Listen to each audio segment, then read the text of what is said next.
Michael, thank you for being here. My pleasure. First of all, it's a real pleasure and honor to meet you in person, even though we've connected online. Thank you. There's two ways we can do this. One would be that I would tell people who you are, but I figured a much better way to do this is why don't you tell everyone who is Michael Bogart? And I would love to start as early, from as early as you're comfortable going, your childhood, where you grew up, and how you ended up here with me in Crown Heights. Okay. And I will probably ask some questions along the way. I'm a professional trumpet player. I've been a professional trumpet player pretty much my entire life. The thumbnail sketch of my professional career is I went to college, undergraduate, originally for orchestral performance, and then I switched to studio music and jazz. In 1988, I left uni and I had an opportunity to audition for the United States Navy music program. Wow. I auditioned for the Navy, I got accepted. I started playing in Navy bands, mostly throughout the Asian Pacific area. And then in 1997, I was transferred to San Diego, California. And at that point, I had started doing a little bit of work outside the Navy music program. There were some civilian artists that had started to take notice of my playing. I had an opportunity to do some sub work with the Maynard Ferguson big band, Wow. and he was a big idol of mine. And then in 1999, I was recommended to audition for the Tower of Power, a band that I had all their albums. You know, I had like my stack of Maynard Ferguson albums, I had my stack of Tower of Power albums. Wow, so that worked out pretty well. It worked out very well, yes. And I actually didn't get the gig with Tower of Power. But based on the fact that, and they were very kind, they called me up and the management said that the band really loved my playing. But the problem was that there was another trumpet player who, it was like our playing was pretty evenly matched, but he had a much stronger resume. My resume was literally one line. It was like, 10 years with the United States Navy. I'm surprised that's a factor. It was a factor because Okay. when you're on the road, when you're touring, they want to know that it's somebody that they can get along with on the road, Oh, I because it see. really becomes a From that family, Okay. Right. You're in the bus a lot, you're in the sharing hotel, it's a lot of time it's together. a lot, yeah, it's a Right. lot of time together. So they decided to go with the other gentleman, but they called me up and they said, we'd like you to stay in touch, we'd like to know where you are, and if for whatever reason things don't work out, we're going to call you first before we decide to have trumpet auditions. And so based on the fact that I was able to come in second in Tower of Power audition, and that I was already starting to sub on the Maynard Ferguson Orchestra, I decided to separate from the Navy. I was at the end of my enlistment contract, and I was like, you know what, I just want to pursue this trumpet thing outside the Navy and see how it goes. Fortunately, Maynard Ferguson had a full-time opening.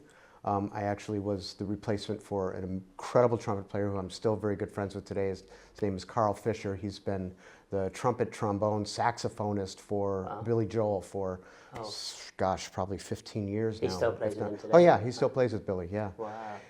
But I was his replacement on the Maynard Ferguson band, so I was able to. So I toured with Maynard Ferguson for about a year, and then the Tower of Power management called me, and they said, "Hey, we were curious what you're doing." And I said, "Well, as a matter of fact, I got out of the Navy and I've been touring with the Maynard Ferguson big band for a year." They said, "Would you like to join Tower of Power?" I was like, "Yes, I would."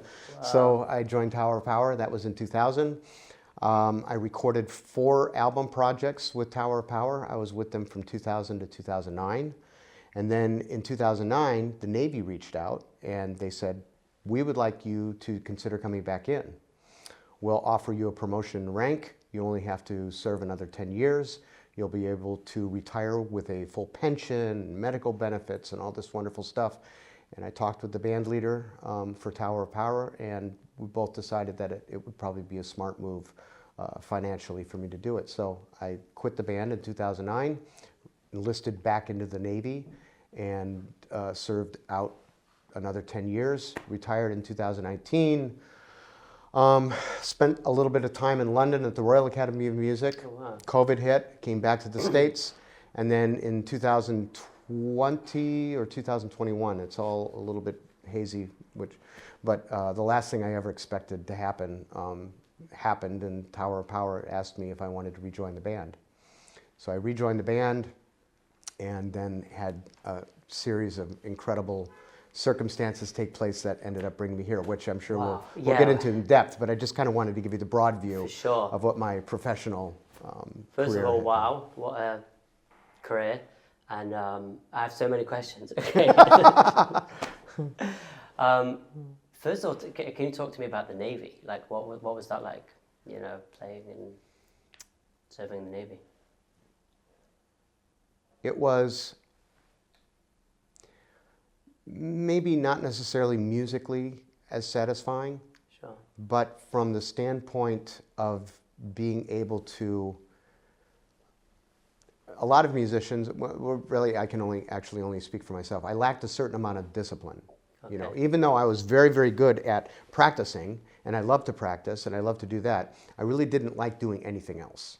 And so I had, you know, a lot of areas where I needed help as far as, you know, personal things like learning how to brush my teeth and make my bed and do my laundry and things like that, that I just never really, you know, earned or learned rather. And the Navy was very, very good about teaching these kind of life skills that a lot of young people. So it was really good from that standpoint. It was wonderful from the standpoint of there really isn't any other job for a musician that has this kind of financial stability. You know, you're guaranteed, regardless of how many gigs the band does that week, you're guaranteed a paycheck every single month. You know, if you have to have some dental work done, or you know, you hurt yourself, it's like a real job. Yeah, it's like a real job and you're earning a pension, you're earning benefits, and it has, you know, there's a steady increment of ascension as far as like a pay scale, and it's just you really, other than maybe getting a Broadway show that is going to have some, you know, some longevity. Or teaching. There really isn't, like or teaching, right. There really isn't any kind of job that has that kind of stability, you know. And so it was wonderful from that standpoint. Right, but creatively. Creatively, I mean, there were certain bands are more creative and have a higher musicianship level than other bands.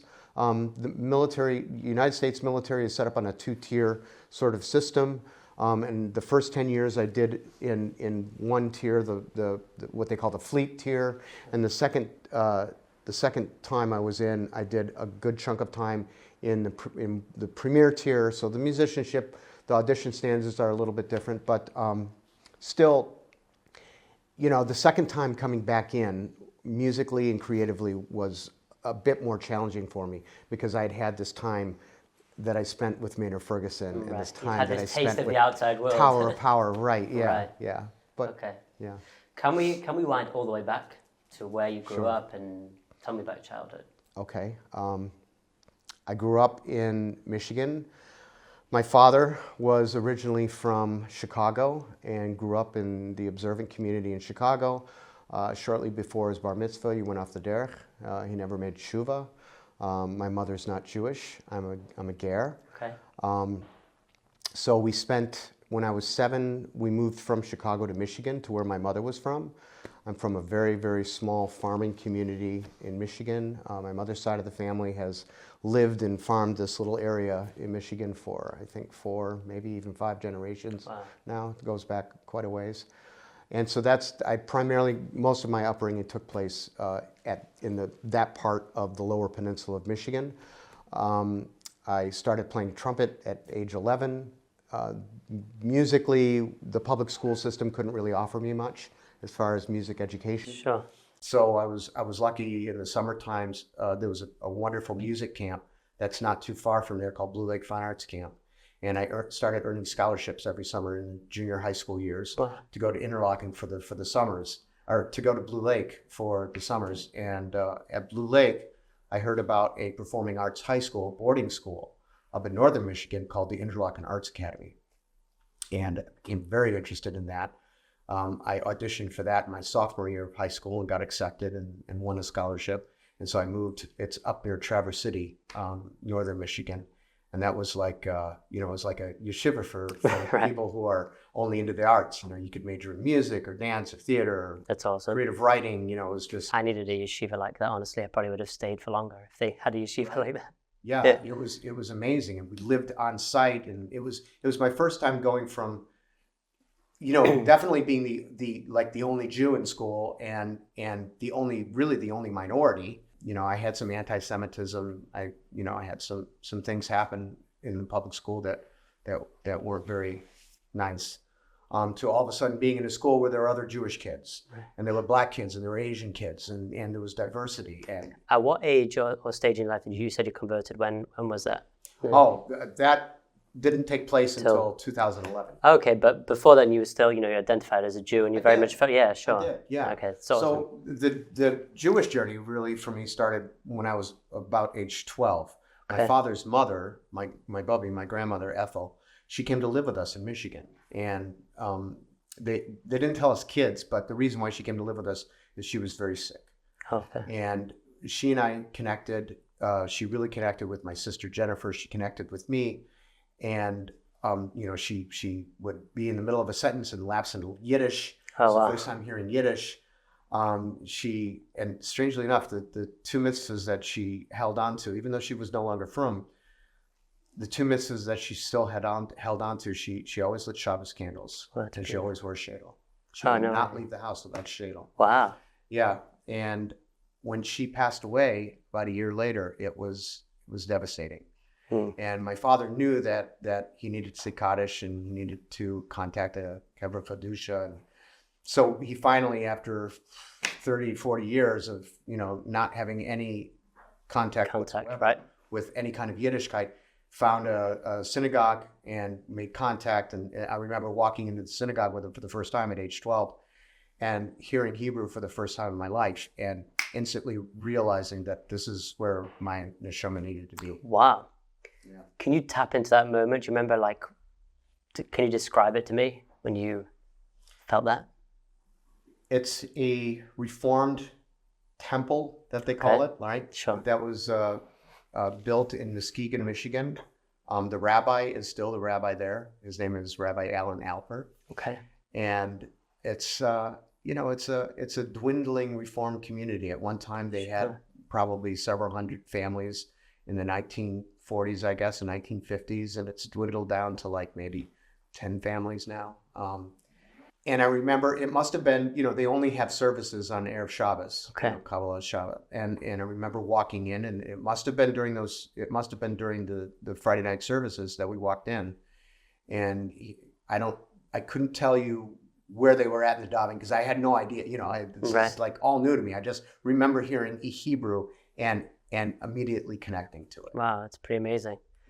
Do you have a first memory of hearing a Jewish song or tune or anything like that at any point? It was probably that. Okay. And then my father also had a cassette tape of klezmer music. Okay. But we really didn't actually ever listen to it together until I had already started. I was already learning how to daven. I have my neighbor was renovating his house for the last couple of weeks, and his parents, I think, had this huge record collection from, I think, the 50s. And there's just tons of klezmer and old Chazanut stuff. And it's really, he gave me that record player as well, which still works. And I'm listening back to this stuff. I'm wow, this is really... Yeah, I don't have anything like that in my childhood. Right. My parents had a beautiful record collection. We had a lot of... What do you used to listen to? My sister and I used to listen to the Beatles a lot. Okay. That was kind of our go-to when things got a little bit chaotic. Okay. She and I would shut ourselves up in her room or my room, I forget which, and we'd listen to Beatles. But then my mother also had a huge collection of classical albums, and that's what really that was really the form of music that I first fell in love with. Classical music. Yeah. Right. She tells a story. I don't, this could be Bible on my side. I don't know if it's true or not. Mothers, they have a tendency to tell stories. But she says that apparently when I was about 7, I was taking a bath by myself, and she heard me sing, dun dun dun dun, dun dun dun dun. And she thought, oh, that's cute. And then it continued. You sang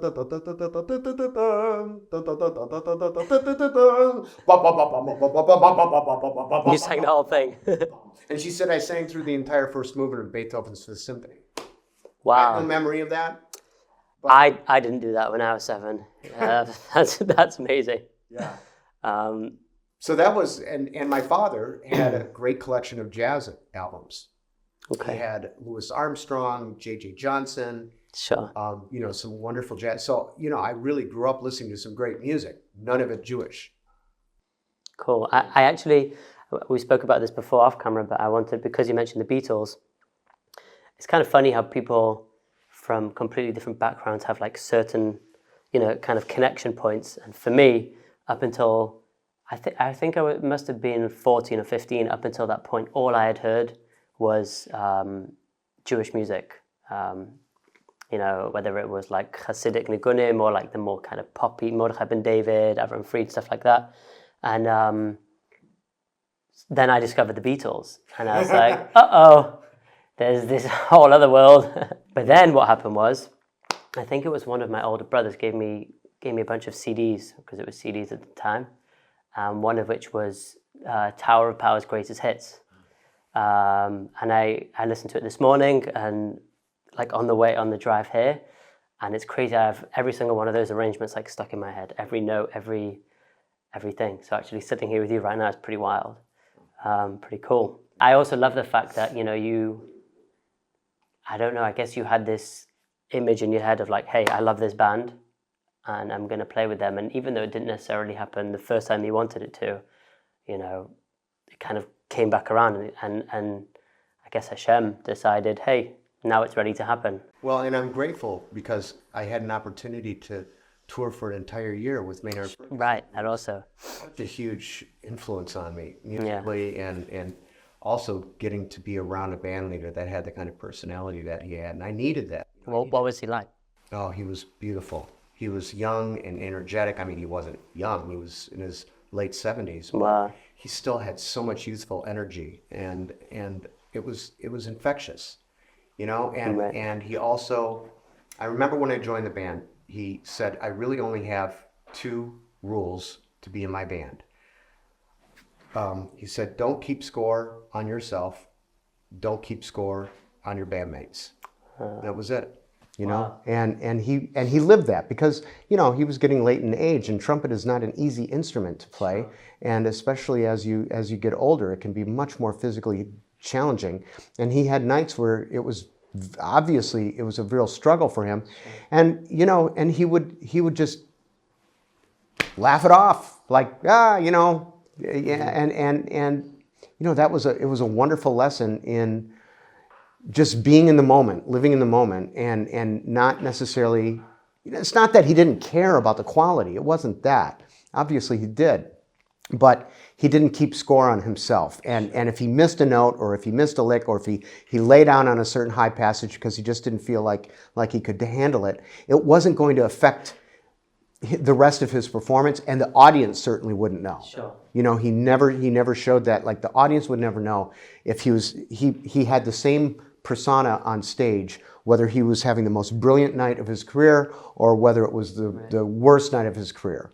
The audience would never know, and that was a huge lesson. I think also, as musicians, we kind of micro-analyze everything we do in this almost unhealthy way, and most of the time the audience, like if you sat down and tried to explain to them what it was that you thought you messed up on, they'd be like, what are you talking about? Like, I just saw a bunch of guys playing great music, and you're like, oh yeah, but there was, I mean, that's at least my experience. And I think it's also kind of a lesson for life, in that, like, we're not supposed to be perfect. God could have stopped after creating the angels if he just wanted perfection, but like, we're all here because we're, real humans. I would love to hear your story, or the part of your story that led you to where we are right now, the Lubavitcher Rebbe, the Ohel, that part. I'd love to hear about that. So it's a year before Gimel Tammuz, so 1993. I'm stationed on a ship called the USS Blue Ridge, and my neshama was waking up. My Yiddish neshama was waking up, and on base, they had a little bookstore, and they had a little religion section in the bookstore, and there was one book on Judaism. And I bought it right before I went out on a cruise on the ship. It was called To Life by a American conservative rabbi named Harold Kushner. Okay. He was a beautiful writer. He had written a bestseller called When Bad Things Happen to Good People, and it was after the tragic death of a very young son, I believe to leukemia. But okay. Out of that tragedy, he wrote this book. And then people were telling him he should write like an Intro to Judaism type book. He's a beautiful writer, and so that was the book that I had with me on the ship. And I'm reading this book, and this is the first time I'm reading any of this stuff. Like, this is all new to me. I'm 22 years old, maybe, and I remember I had just finished reading the chapter on Shabbos. Okay. And it was so beautiful the way he described the peace and the serenity and the change that takes place in the home. And we pulled into Hong Kong Harbor late Friday morning, early Friday afternoon. And by the time I got off the ship, it was already starting to creep up into late afternoon. And I just remember, I knew it was Friday, and I just read about how sundown Friday, that's when Shabbat starts. And I just remember walking off the ship, and I walked into this big public square, and there was just like a sea of Chinese faces bustling about, and the sun was starting to go down.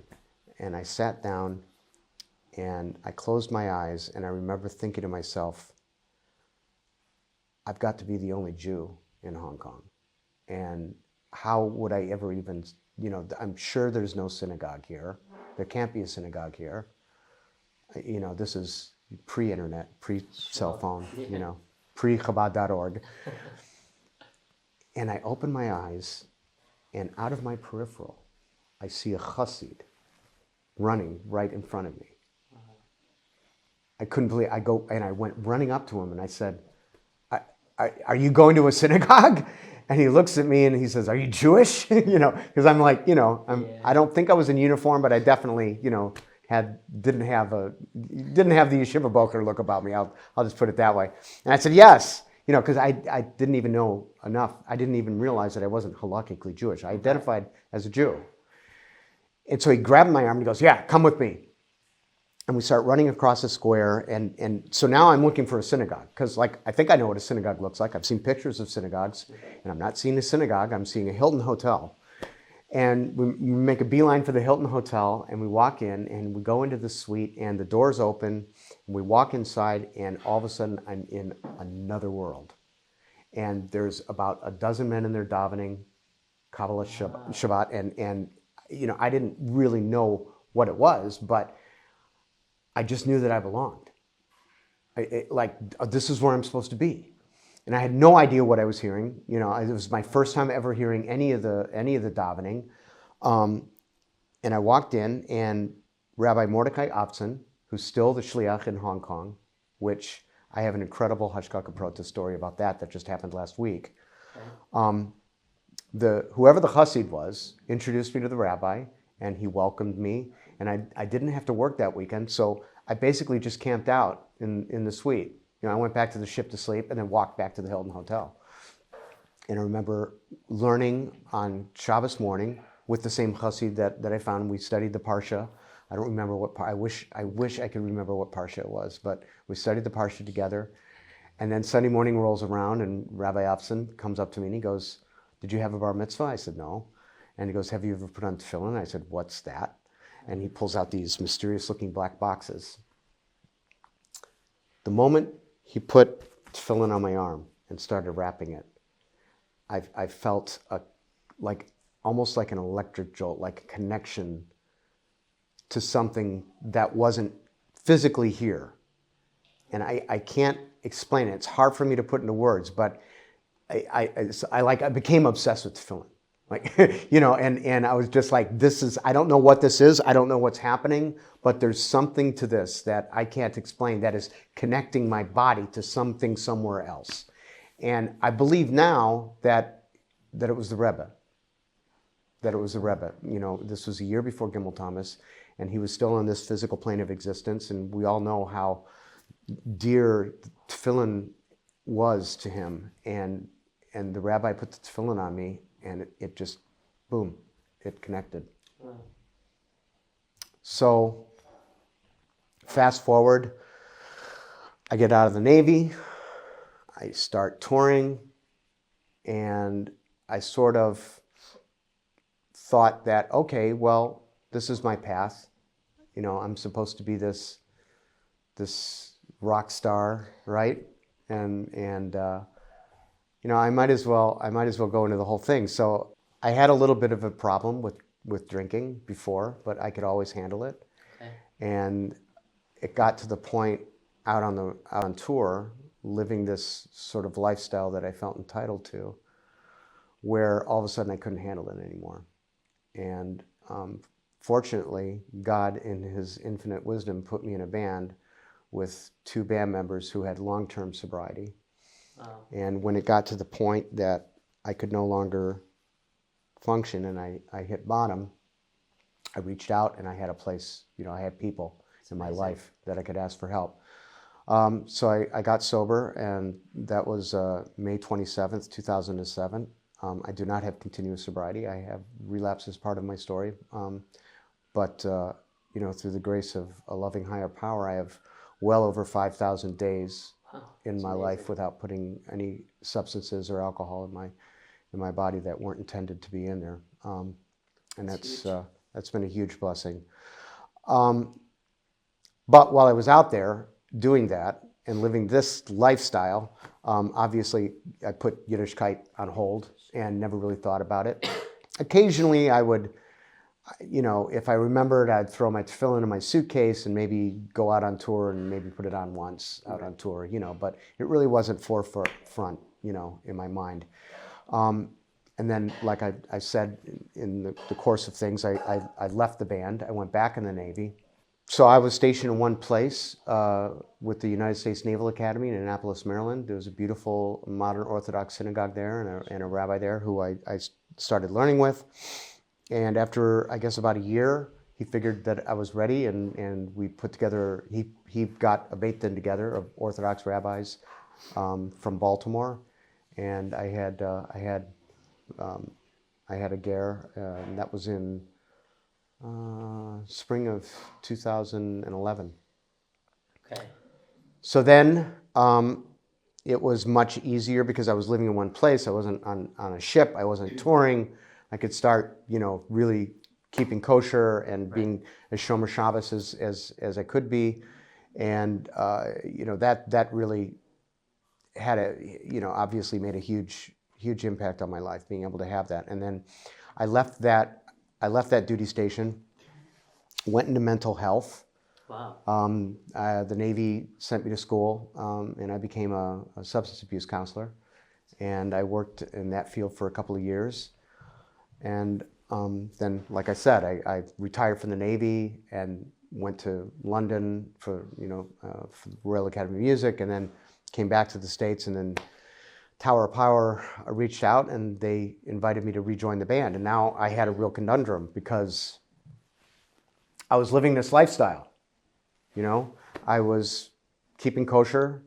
I was Shomer Shabbos, like 90% Shomer Shabbos, or 90% of the time I was Shomer Shabbos. I wasn't accepting any gigs on Friday nights or on Saturday.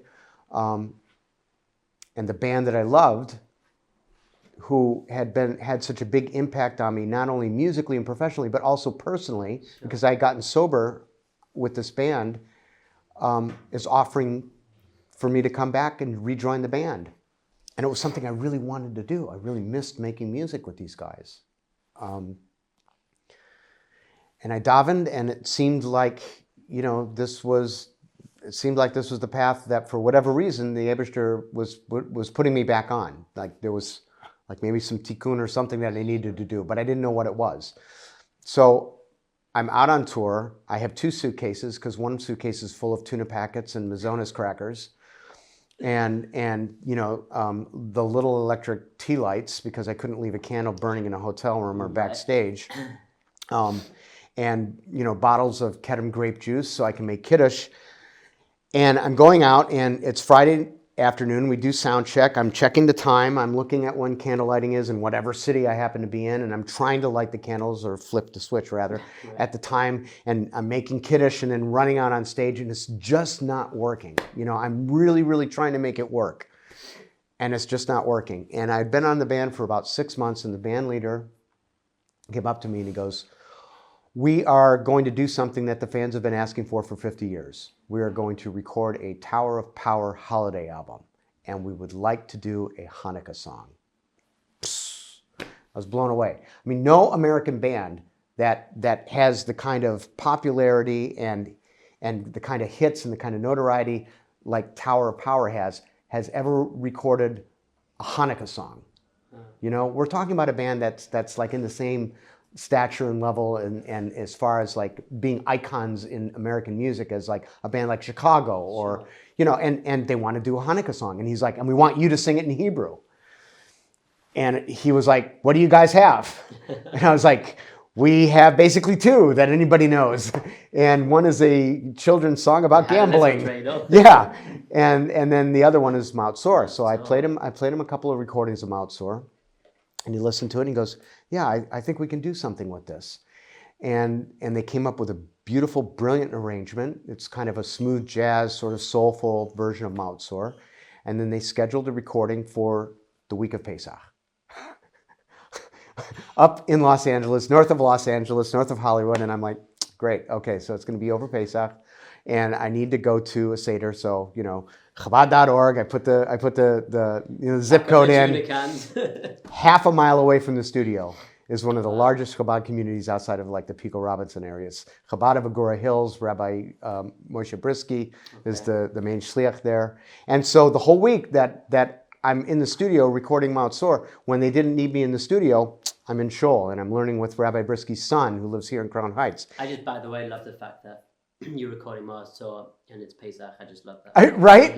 Yeah. It's pretty cool. And it was, and in the recording, the little recording booth where I recorded the vocals, and also they had me play some flugelhorn solos on it. I had a picture of the Rebbe, and I had a picture of my great grandfather, who was the last frum person in my family, and he's got on a long black kapata, and he's got a big untrimmed white beard, and so I had my spiritual ancestor and my great grandfather in there with me. Love that. And so the day we finished recording, I remember I'm putting my horn away and I close the horn case and I'm locking it up, and I think I glanced at the picture of the Rebbe and I was like, I knew that my shlichus was finished. The reason why Hashem brought me back into the band was to do this. And that was it. Now I asked the band, I said, would you, because I still very much wanted to try to be a part of the band, I asked them, would you consider going out on Friday nights and on certain days during the year with only one trumpet instead of two? They talked it over. They decided that it wasn't something they could do. They've never, unlike a lot of other famous horn bands from the 1970s, I won't drop any names, who started out with 5-piece horn sections and are now down to like one trumpet and a synthesizer. Right. Tower of Power has never compromised. Right. They've always gone out with 5 horns. So I understand, and I told them, I have to leave. I'm sorry, but I wrote them a letter explaining the significance of Shabbos, what it meant to us as to the history of the Jewish people, and what it means to me personally. And how did they take it? I think it was a little hard. Sure. I think it was a little hard for them. I hadn't been back on the van for very long, and it was it was a little hard for me, which is why after I submitted my letter of resignation, there was still, I was sure, but there was still maybe a little bit of doubt, like if I was making the right move. So I decided. I looked at our schedule. We were off for a little while. I looked at the schedule. And I was like, the next gig we had was the Syracuse Jazz Festival. It's a huge jazz festival in Syracuse, New York. And I saw that the Jazz Festival was 3 days after Gimel Tammuz. And I was like, you know what? We're all going to be flying into New York. I have to fly into New York anyways. I'm going to fly in early. I've never been to the Oil. I'm going to go to the oil on Gimel Thomas. I'm going to write a pon. I'm going to ask the Rebbe for a bracha for strength in moving forward with my decision to quit this band that I love, that I've given a good portion of my life to be able to keep Shabbos and Yom Tif. And I asked for a second bracha as well, but nobody knew about the second bracha at the time. So I remember I got to the oil and I read my pon, I tore it up, and I put it on where everybody's pons are. And we need a visual.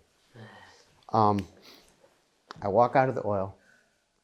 The second I walk out of the oil, I look down at the grave that's right outside the oil on the left, and I see a white piece of paper with a gold trumpet on it. Wow. And I knew without a doubt that the Rebbe had heard my request, and that I was getting the bracha, and that I had nothing to fear. Wow. That professionally, creatively, musically, that I would be taken care of. So I took a picture of it, I posted it on Instagram, and Rabbi Shais Taub reposted it, and it immediately went viral all over the Lubavitch world. Somebody reposted, "Oh, that was the wedding invitation for so-and-so." And that's when I realized that the Rebbe was answering both my brachas. Wow. Because the second bracha, which I didn't tell anybody, was I asked for a bracha for a shidduch. Wow. Okay, hold on a second. Yeah. So you're here actually today with your wife, who's behind the camera. First of all, you guys are in your week of Sheva Brachas, right? Yep. So huge mazel tov. Thank you. And thank you for taking the time to do this, because, I really appreciate that. How do you guys meet? What's the story there? It's just been layer after layer of hashgacha pratis, really. So how that happened is after my last gig with the band, which, strangely enough, it was on an Erev Shabbos. It was at a huge jazz festival in Nice, France, okay, which was the last city in Europe that the Rebbe and the Rebbetzin lived in before they finally got their papers to be able to emigrate to the United States. And this was the last gig that I was ever going to have to play on a Shabbos. Wow. I mean, everything was just like lining up. So I left the band, come back, I'm back in San Diego, I'm chatting with Rabbi Taub, and he said, "My son is getting married in Elul. Would you consider coming and playing at his wedding?" I said, "I'm there, absolutely, 100%. So I booked a hotel room in Five Towns, and it was like it's like a 17-minute drive to the oil. Sure. I booked it for 2 weeks. I wanted to be there. I had, I really didn't have any place. I'd never, I wasn't living in a community at this point. I'm like, living near the beach, but I'm driving up. The closest Chabad is like 9 miles away. It's Chabad of Coronado, Rabbi Eli Fradkun, who I'm very, very close with. But I'm booking a room at the naval base that's within walking distance of the shul, and having to, be able to keep Shabbos that way. So I was kind of looking for a community to land in and to settle in. So I wanted to check out Five Towns. I'd spent a little bit of time in Crown Heights.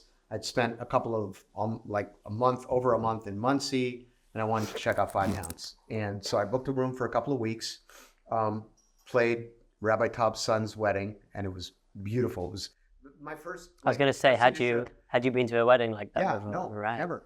It's the first one. Wow. And it was incredible. And so I played his wedding, and then I'm there. I'm hanging out in Five Towns. I'm davening at the oil every morning. It's Elul, so I got my shofar, and I'm blowing the shofar every single morning at the oil for shofar services, and I'm like soaking all this in, and then and Rabbi Top says, I have a speaking engagement in Cleveland. It's a Chayel for bringing that was actually rescheduled. I was supposed to do it last year, but blah, blah, blah. Something happened. They rescheduled it. And I asked him, I said, can I go with you? And he was like, yes, of course. Yeah, sure. You can come with me. So I'm not really sure why I felt a compulsion to go with him, but I felt this compulsion to go. I wanted to be, I really like being around Rabbi Tav and his family. He's got a beautiful family, and I learned something from him. Every second that I'm with him is like a learning, a learning moment, a teachable moment. We get out of we land in Cleveland, and there's a big mural and a museum sort of set up to Superman. And he starts talking about the Jewish history of Superman. And it's like, the man just, So we go to Cleveland, and he's talking, he's up on the podium, he's talking, and he starts telling the story about what happened to the oil. And he said, actually, the guy's right here. He says, Mike, why don't you get up here? So he got me up on the podium. I start telling the story about what happened at the oil. And out of my peripheral, I see this woman stand up on the woman's side. And, I can sense something is about to happen, but I'm not exactly sure what. Like, there's definitely like, she's like vibing, So I finish telling the story, and I'm packing my trunk. I turn around, I pack up my trumpet, and I hear, and I stand up, I turn around, and there's this woman standing there. She looks at me, she goes, I have somebody you have to meet. Very serious. And I'm like, okay. And this is someone you didn't know? No, Okay. no. And I hadn't even been like, there hadn't been any Shotkins really that had reached out. One had maybe sort of sent me a message on like Instagram, and we might be interested in getting a resume, but like nothing was. I hadn't gone on any dates. Right. Nothing. So I'm like, okay. And then I kind of I'm about it, and I went back to 5 towns, and I went back to San Diego, and it's been a couple of weeks, and she's sending me a couple of messages, and I'm I don't know. I'm like, I'm questioning whether I'm ready, I didn't know anything about her. And so finally she sends me Esther's shitted resume. And I see, first thing I notice she's an attractive woman, and I'm reading, and she's got a PhD in neuroscience, and she plays the flute, and she loves Chabad Niggunim. What? I'm like, okay, all right, I have to meet this woman. And so we ended up, it took a little bit of time, but she did her due diligence and contacted, she asked for some references. So I gave her some references, and she reached out, and she talked to, she had a nice conversation with the wife of a very close friend of mine, another brilliant musician named Moshe Sobel, who actually hosted my Sheva Bracha last night. Okay. And his wife Seema had a long conversation with Esther. And after that, she agreed that she would have a phone conversation with me. Okay. And at the end of the phone conversation, she agreed to meet me. Wow. I knew absolutely nothing about from dating, except that we weren't supposed to have any contact, and it was supposed to be in a public place. Right. So she asks me, she's like, where would you like to be? So it just so happened, that we were in Crown Heights at the same time. Okay. It was Kolamot Sukkos, and so she asked me. So we decide, all right, we're gonna meet on this date. And she asked me, where would you like to go? And I said, there's this cafe called Chocolate. It's like across from 770, and not realizing that's a little too public, but having no knowledge. It's basically in 770. Yeah, it might as well be in the women's section of 770. So she said she offered an alternative. She said, why don't we meet at the dreidel, and then we'll just kind of see. Sure. And I was like, that sounds good. So we met at the dreidel, and we walked down Eastern Parkway, and we sat on the bench, and we had a very, very lovely discussion. And Moshe Sobel and his wife just happened to be driving down Eastern Parkway. He told me they might come down. They weren't sure. Right. And they took a picture of us sitting together. It was beautiful. It was a very like paparazzi. Right, paparazzi-like moment. It was like several weeks before he admitted to me that they had spotted me and he took this picture. We actually have a photographic evidence of our very first date. Wow, that's cool. Yeah. Wow, all of those stories are crazy. Wow. I wanted to ask you, I guess in all of this, in these more recent years, if there was like a first time that you remember hearing like a Chabad Niggun, and the first time you had a reaction to hearing a Jewish song like that. Yes, I can tell you exactly what it was. Okay. It was very recent. Okay. I had been a Chabad house yid for years. Sure. And had heard Niggunim being sung on Shabbos, but I kind of knew them, and they were kind of nice and fun, and it was nice to be able to hear melody and not have to worry about knowing what the Hebrew lyrics were. Sure. And it was great, but I honestly didn't really connect with it on like a deep soul Sure. level until February of 2022. And that was when an incredible singer, her name is Hannah Raskin, Good friend of mine. she released the Raza album Mm-hmm. that was produced by Joey Weisenberg. Sure. And it's funny because I had no idea who she was. I had no idea who Joey Weisenberg was at this point. I'm out on tour with Tower of Power. I'm in the front lounge of the bus. And for some reason, my Spotify algorithm, realizes that I like listening to Jewish music. So it's making suggestions. So it came up as a suggestion. Sure. And I remember pressing it, and I had my earbuds in, pressing it, and hearing like the first 30 seconds of the first niggun that's on it. I don't remember the order, so I'm not Okay. when it was. But I do know that Yamin Hashem. When it got to Yamin Hashem, I had to leave the lounge and go into my bunk and close the curtains because I was just like completely overcome with emotion. And that's like the only album that I listened to for like the rest of the tour. And I would just sit in my hotel room, I'd turn off the lights, or if it was dark, I'd sit in the dark and I would just listen to that album over and over and over again. What do you think it is about the music that spoke to you? Honestly, and I don't know if I'm going to get in trouble for saying this, but I think it was hearing the nigguns being sung by a group of women. Okay. And it connected to a part spiritually that I hadn't really been able to connect with yet. Now I can. Now I can go into a shul and daven on Shacharis, and we get to the Kedusha and we start singing the niggun, and I can connect with it. Sure. But up until that point, I hadn't really connected. I hadn't been able to connect to the niggun. It's funny. My mother, who lives in Jerusalem, went to one of Hannah's events.